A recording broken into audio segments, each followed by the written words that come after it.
Thank you so much for having us. So we've heard this week from the Kenyan people, and we certainly experienced ourselves that Kenya is the heart of East Africa. So I'm curious in what you think is the role of Kenya in the journey towards Pan-African integration. Kenya is the largest economy in Eastern Africa. And we already, the East African community is the most progressive community in the continent already. This is the region where we are already at 28% intra-regional trade. All the others are far behind. We are already a customs union. We are moving towards a confederation. We have a working parliament, East African parliament, that is working, that is legislating. We have an East African Court of Justice. There is a lot of already interaction between this region. And we are, so to speak, what the rest of the continent is looking at as a template for them to pull up and move on. And because of Kenya's championship of integration, at the last summit of the Africa Union, Kenya and myself, I was appointed to be the champion for the reform of the Africa Union, the AU, to make it fit for purpose and to drive the continent into where we all want it to be. So Kenya is going to provide the leadership for not just this EAC, East African Community that is, but also for the continent. And just so that, to put that in perspective, we've just concluded signing an agreement with, and we had a conversation today with the EU ambassadors. So we now have an economic partnership agreement between Kenya and the European Union. Kind of unfair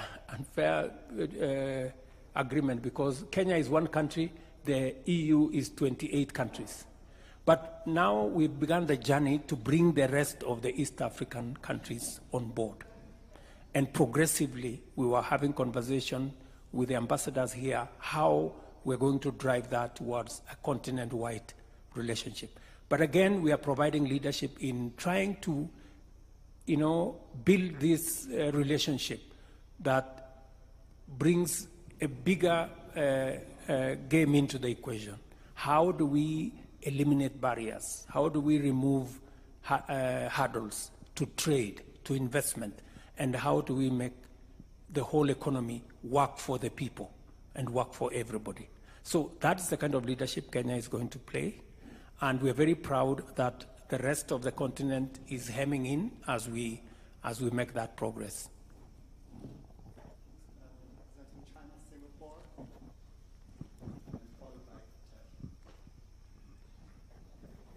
Thank you, Mr. President. As we all know, the Kenyan people are very entrepreneurial, and Kenya has attracted many foreign entrepreneurs, including from China and Singapore. Based on our interaction with the local startups, for example, Care 360, which is in the aftercare market, we've noticed sometimes there is a lack of regulation because they're growing so fast and the regulation has not catch up. So in this case, I'm wondering, from your perspective, what are some of the ways that the government is thinking about to address certain regulatory gaps? And how does the government plan to support entrepreneurs both locally and also from foreign countries? Thank you. It's true that sometimes, just in the case, like for example, in the case of Brian, I told you, sometimes events run ahead of government. And sometimes we have to play catch up in some areas. I'll give you, for example, an example of carbon markets. We are now working on regulations, and we've just concluded some of the, in fact, it is a subject of the last meeting I just had here, on the conclusion of the carbon market regulations. But Kenya already is country number 1 in Africa in trade in carbon markets. So we have our traders ahead of us. because we are moving, the economy, the global economy is changing.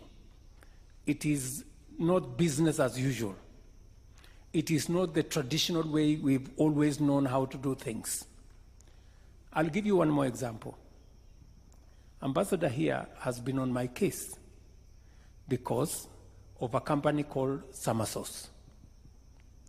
And the problem we have is that our employment law is behind the digital space. You know, the digital space now makes it possible for somebody to work from any place.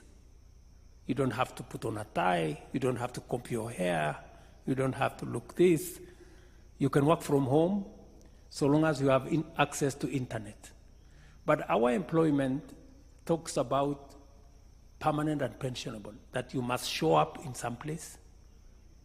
You must work for somebody. He must give you an employment letter for you to be said. So we were taken to court, for example, that there are people who are working for Google and yet they didn't get employment letters from Google because they were working through summer. You know, so we have to update. So we have to go back to Parliament to update the law so that it catches up with the digital jobs. So I cannot tell you that we have a straight answer, but we have to keep, you know, pace with an evolving, you know, economic environment and an operating environment. So we just have to make government agile, and we have to make regulations, and Parliament also has to work ahead of time and make itself agile so that we can always accommodate areas that maybe are not provided for in regulation, as you say, or in pieces of legislation.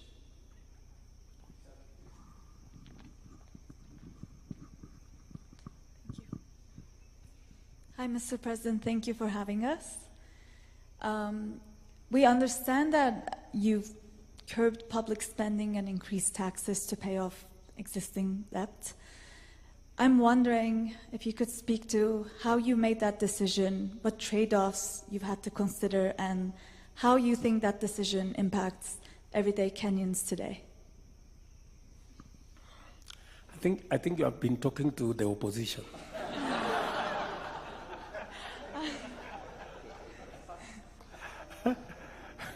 Because they are the ones who are driving this narrative that I have increased all the taxes.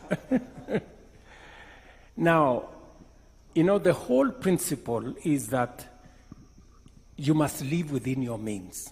This has been my message to the people of Kenya. For maybe 12 years, we've been running 8-9% fiscal deficit, you know, which means you're spending money that you're not collecting. And you keep, you know, digging a bigger hole to fill the other one all the time. And now we have a debt that is heading towards unsustainable. So when I came into office, I told everybody, tighten up your belts. I am not going to preside over a bankrupt country. I am not going to preside over a country that is in debt distress. We have to cut our spending, you know, and there is no free lunch. And we have to think of what we need to do two fundamental things. Reduce. We cannot spend what we don't have. And number two, if we look at our peers, and you know, Kenyans have been socialized to believe that they pay the highest taxes. But empirical data shows Kenya, as of last year, our tax as a percentage of our revenues was 14%.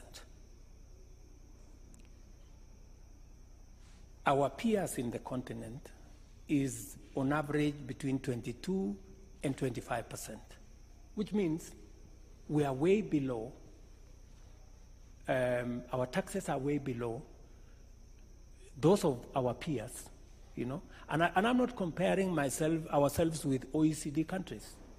You know, countries like France are at 45%, you know, others are higher. So I persuaded, and I made a case to the people of Kenya that we must begin to enhance our revenue. Because if we are a serious state, we must be able to enhance our taxes. So my drive is to push Kenya. Possibly this year we will be at 16% from 14%. I want in my term, God willing, to leave it at between 20 and 22%. It's going to be difficult. I have a lot of explaining to do. People will complain, but I know finally they will appreciate that the money we go to borrow from the World Bank is savings of other countries. We have to begin to live within our means. And then secondly, is to reduce largesse. You know, there are people travel first class, you know, when it is completely unnecessary. People do, you know, things that, and so when I called, by the way, I sat here with heads of ministries, departments, agencies, and I told them, look, from our data, we can do with 30% less of our recurrent expenditure. And you know what? Everybody has gone and cut their recurrent expenditure by 30%, and nobody is complaining. What does that tell you? That there was wastage. I mean, there was a place you could cut and still be able to manage to do things. So we are straightening up things. I am very proud of what we have managed to achieve. The one thing we have done is that we have pulled the country from the brink of debt distress. Our dollar, our exchange rate has stabilized. It had gone all the way to 167. It's come down to 130. Fuel had gone up, it's come down. Even today, fuel has been announced again to come down. Our exchange rates, our interest rates are coming down. We're stabilizing the economy because of the measures that I have taken. I took the decision, for example, that we cannot continue to subsidize consumption. When I came into office, we were subsidizing fuel. We were subsidizing very rudimentary things, and we were spending $15 billion, that is close to $150 million every month. And we were going to sink the country. So I stopped. I mean, there was a complaint for a few weeks, and then people started to understand we need to make some hard decisions if we have to get the country moving in the right direction. I can tell you, a year ago, if there was an election, I would have been thrown out. But today, the situation has changed. And going into the future, those who are making noise at me, they will be the ones clapping. That's what it is. Mr. President, I can see the President of Nigeria is following your scripts. All the tough decisions, the removals of subsidies early on, so the matters are repaired before the next election. Mr. President, we've taken up a lot of your time, so we'll just round up with the last questions, Mr. President. Nepal